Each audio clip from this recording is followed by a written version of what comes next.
2024ஆம் ஆண்டுக்கான பாபா வங்காவின் கணிப்பு மீண்டும் பலித்திருக்கிறது. இதனால 2025ஆம் ஆண்டுக்கான அவருடைய கணிப்புகள் மிகவும் கவனம் பெற்றிருக்கிறது.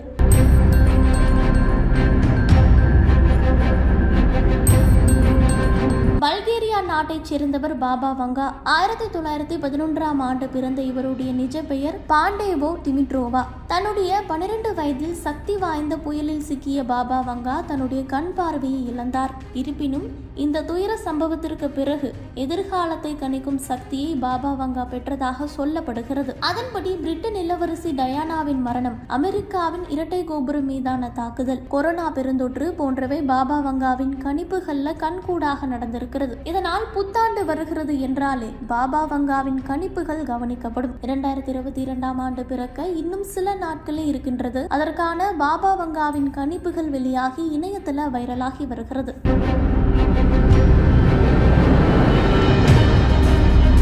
2024ஆம் ஆண்டுக்கான பாபா வங்காவின் கணிப்புகள்ல சில நிஜமாகி இருக்கிறது. அவற்றில் முக்கியமானது புற்றுநோய்க்கான மருந்து கண்டுபிடிப்பு. மனித குலத்துக்கு அச்சுறுத்தலாக உள்ள உயிர்கொல்லி நோயான புற்றுநோய்க்கு இந்த ஆண்டில் தடுப்பு மருந்து கண்டுபிடிக்கப்படும் என கணித்திருந்தார் பாபா வங்கா. அவர் கணித்ததை போலவே புற்றுநோய்க்கு மருந்து கண்டுபிடிக்கப்பட்டிருக்கு. கடந்த பிப்ரவரி மாதம் புற்றுநோய் தடுப்பு மருந்தின் இறுதி கட்டத்தில் இருப்பதாக ரஷ்ய அதிபர் அறிவித்திருந்தார். விரைவில் இது குறித்த அறிவிப்பு வெளியிடப்படும் எனவும் தெரிவித்திருந்தார். அதேபோல புற்றுநோய் தடுப்பு மருந்து கண்டுபிடிப்பு பணி வெற்றி பெற்றதாக ரஷ்யா தற்போது அறிவித்திருக்கிறது. அடுத்த ஆண்டு முதல் இந்த புற்றுநோய் தடுப்பு மருந்து விற்பனைக்கு வரும் என அறிவித்திருக்கிறார்கள். 2024ஆம் ஆண்டு நிறைவடைய உள்ள நிலையில பாபா வங்கா கணித்ததை போல புற்றுநோய்க்கு மருந்து கண்டுபிடிக்கப்பட்டிருக்கிறது. இதே போல 2024ஆம் ஆண்டில் 3ஆம் உலக போர் மூலம் என்று கணித்திருந்தார் பாபா வங்கா. அதன்படியே இஸ்ரேல், ஈரான், லெபனான், சிரியா ஆகிய நாடுகளுக்கிடையே ஏற்பட்டுள்ள மோதல், ரஷ்யா, உக்ரைன் ஆகியவற்றுக்கு இடையே போர் ஆகியவை 3ஆம் உலக போருக்கு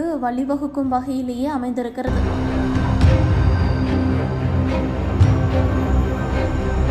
மேலும் இணைய போர் உருவாகும் என கணித்திருந்தார் பாபா வங்கா. அதன்படியே ஈரான் அரசின் ஒட்டுமொத்த அரசு துறையின் இணைய பக்கங்களையும் இஸ்ரேல் முடக்கியதாக தகவல் வெளியானது. இதனால் ஈரான் அரசு செய்வதறியாமல் திக்குமுக்காடி போனது குறிப்பிடத்தக்கது. தற்போது 2025ஆம் ஆண்டில் ஐரோப்பிய கண்டத்தில் மிகப்பெரிய மோதல் வெடிக்கும் என்றும் மனித குலத்தின் அழிவு இங்கிருந்து தொடங்கும் என்று பாபா வங்கா கணித்திருப்பது குறிப்பிடத்தக்கது.